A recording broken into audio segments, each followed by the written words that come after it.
Good morning, everyone. Janie here. Welcome back to my garden. It is a no makeup, hair up in a bun type of day today.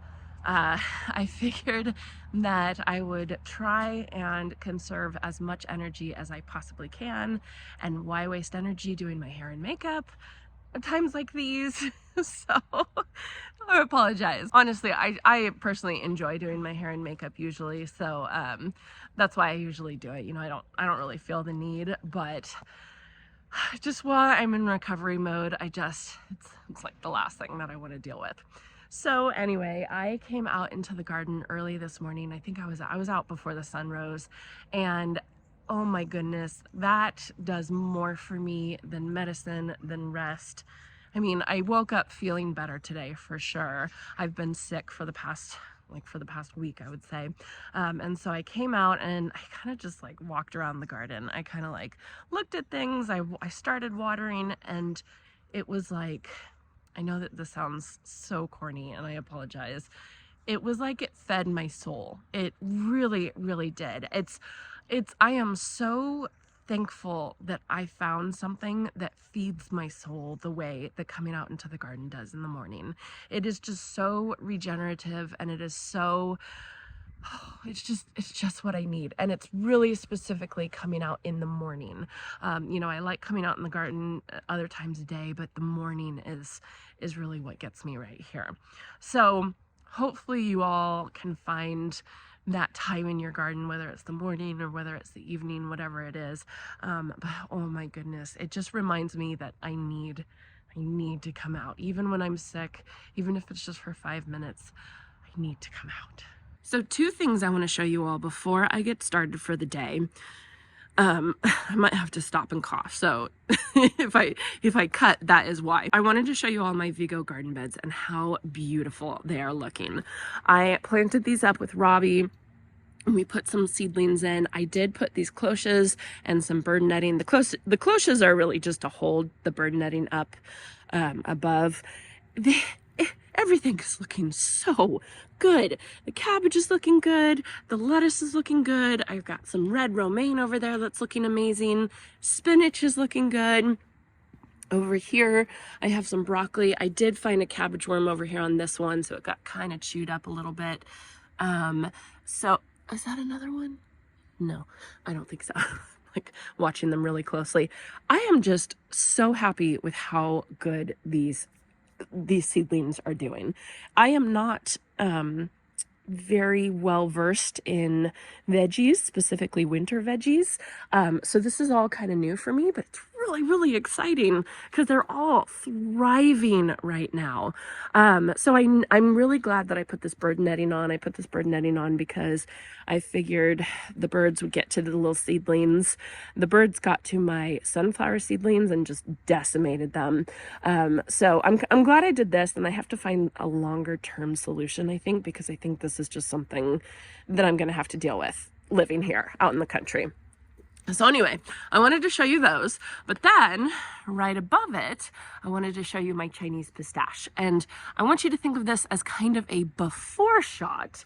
The Chinese pistache is, it is my favorite tree. It is absolutely my favorite tree. It is such a beautiful tree because it's beautiful and green during the summer. It is deciduous, meaning it does lose its leaves.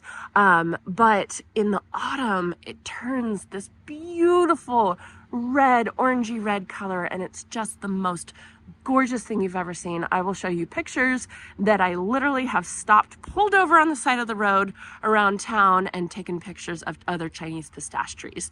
And now that I have one in my garden, I am so thankful. So I am going to be watching this very closely to watch how the leaves turn.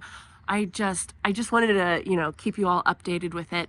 And I wanted to show you, okay, I don't know if my camera will be able to get it. Look right there when I zoom in. You see that? Right there? It's starting! So my plan for today is to get some irrigation going. I have been watering like crazy. Sorry about the sun. I've been watering hand watering like crazy. I've been watering all my plants in the backyard, all the plants that I planted in the front yard. And I have drip, I have the irrigation going. It's just not everything's hooked up. And I think part of the reason that's holding me back is this. It's a mess.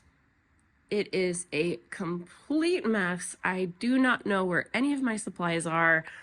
Everything is all over the place and it's just a mess. And it's very, very frustrating. And so Jason and I we're purposely pushing this off until, you know, like it starts raining or something. I am inside my metal workshop right now. And we figure that we can organize this once it starts raining. But at this point, like, I can't even find most of my stuff. It's so frustrating. So what I wanted to do today, I have this wagon right here that I really don't use anymore because now I use the gorilla carts for going around my garden, taking my tools and stuff around the garden. So I thought I could set up this little wagon, which is what I used to use at my old property, and I actually really, really liked it and used it all the time. I was going to set this guy up as my irrigation wagon. And what I mean by that is a wagon that has all of my irrigation supplies. I used to use a little thing like this. This is my backup one. See, I don't even know where my regular one is right now. But I used to use something like that in my old property when I lived, you know, like in a neighborhood, and that was perfect because I could have, you know, I could have my couplers and I could have my emitters, and I only had 1/2 inch and 1/4 inch drip, so it, you know, it wasn't that big a deal. I could fit all of it in. Now I have 1 inch drip, I have 3/4 inch drip, I have 1/2 inch drip, and I have spaghetti tubing, 1/4 inch drip. So I need all the couplers for all those, I need all the tubing for all those, and then I need the emitters and clippers. I feel like every single time I'm doing irrigation, I can't find my pruners or scissors or anything like that. So I want to put it all together in one place. And because I have all this extra supplies, because I have all these extra sizes, I feel like having everything in this wagon is really, really going to help me. So yeah, so that's my plan. I'm going to do that, and then hopefully I will be able to still have enough energy to get out there and actually do some irrigation, because that would be nice.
Let me show you all how far I've gotten. Spoiler alert, it's not that far. I have to be nice to myself. At least I'm out here doing things. It's not as far as I want to do. I'm not getting as much stuff done as I want to, but I'm getting stuff done. So I should be happy with that. So what I did I have these 1-inch tubes right here. These are the main lines. Think of these as my main zone lines. So they go to 8 different zones in my garden. And so the orchard, this garden bed right here, this is all on one zone. And then like the island is on the other, another zone. So you can see there's 2 1-inch tubes here. There's the island, the center island tube, and then this is the orchard tube. So I just tapped off the orchard tube, and because this is a 1-inch line, which is huge and not common, and the reason we did that was for water pressure, to make sure it could go as far as it could possibly go, I had to use this special adapter to take a 3/4 inch line off of that. And then what I did is I just looped it, one big loop all the way around, and then reconnected it over to the same line over here. So it's just kind of like a detour basically. And then what I did is I tapped off of this 3/4 inch line and did spaghetti tubing. So I did it to this camellia right here. I did it to this oak leaf hydrangea. And then I also did it to these little star bouvardias, Estrelita little star, that need water desperately. I am not doing a good job with watering those. So I got all these hooked up, and then you can see I covered them with more cardboard, like right up to the edge of the shrub. And then I'm going to cover it with more compost. I just did not have the energy to do that. And then the other thing I did get done was I did get my espalier hooked up on drip. Finally, this was like the easiest job ever. I should have come out here a long time ago, but you know, it is what it is. But now I'm looking back, I messed up. I did a 1 gallon per hour. That's the black emitter right there. That's a 1 gallon per hour right there. And then for some reason I did 3 1/2 gallon per hour emitters right here. 1/2 gallon is blue. I don't know why I did that. I'm not thinking clearly, so I'll just come back in, snip off the 1/2 gallon per hour and put the 1 gallon per hour on. I think these star jasmine, they need water, so I think 1 gallon per hour is good, good for those. And whenever I talk about emitters and putting emitters on plants, I get a lot of people asking me to explain what's, like, you know, if I'm talking about a star jasmine, and they'll say, well, what size emitter should I put on my star jasmine, and how long should I run my irrigation for, you know, and all that kind of stuff. And that is a question that I can't answer. That is not a question that anybody can answer, because there are so many variables depending on, you know, the weather, how much rain you get, the type of soil that you have, what plants you have, how much wind you have. You know, you can kind of see my point. The best thing is that you start off with something and then you see how it goes and you adjust accordingly. So there are 3 main size emitters that you can get at a big box store. There's a 1/2 gallon per hour emitter, a 1 gallon per hour emitter, and a 2 gallon per hour emitter.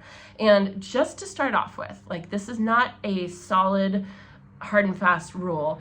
Just to start off with, if it's a smaller plant or if it's a settled in water-wise plant, like a low water needs plant, then I will do a 1/2 gallon per hour emitter on it. If it's a regular size shrub or a regular size water need plant, just pretty much everything's normal, I'll give it a 1 gallon per hour emitter. And then if it's a really big plant or a plant like a hydrangea that needs excess water, I will give it a 2 gallon per hour emitter, or even 2 gallon per hour emitters.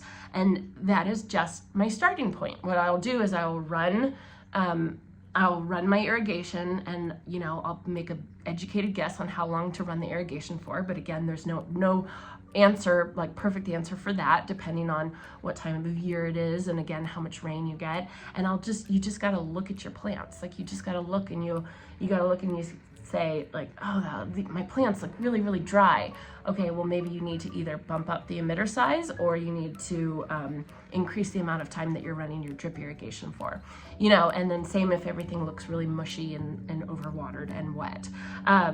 So I just know, I know when I was starting off as a gardener, this was one of my main questions. Okay, anyway, I'm getting way off on a tangent. So I think I'm going to be done for the irrigation. I am a complete mess right now. I think I'm going to stop myself for the day, because otherwise I know I'm going to be too tired later today. So again, this is my recovery week. I'm going really, really slow, but we are getting a lot of stuff done. One more thing, I just want to show you all the compost. The compost is looking really good. Over here, this is what got done today. I had Luis and his wife come, and they spread all of this out. Look at how good this looks, you guys. Oh my gosh, it's starting to look like a garden. So very excited about this. And then this is Jason's friend. Well, I should say this is Jason's friend's son. His name is Isaac, and he is starting to take down my trees right now.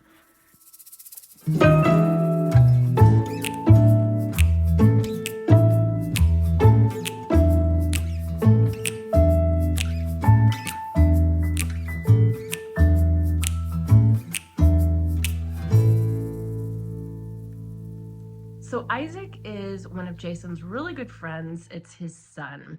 And Isaac is actually enlisting in the Coast Guard in the spring, which is so impressive and so crazy intense. I cannot even imagine what he's going to go through in the spring. But until then, I have him to kind of help me out around here. And it is so nice to have an extra pair of hands. I am realizing I have a lot of like big projects coming up, and I had fully planned to do it all myself, and now I'm just realizing that that's just not going to happen. So I do have him for a little bit of time. You know, as much time as he'll give me, I will take from him. So you all will probably see him in the back of my videos and kind of just helping around. So that is Isaac. He is very sweet, and he is a very, very hard worker, which is awesome. So anyway, I think I am done for the day. I am going to wash up because of course I got completely dirty and take my nap. So I hope you all enjoyed this, and I hope you all have a chance to get in your garden today.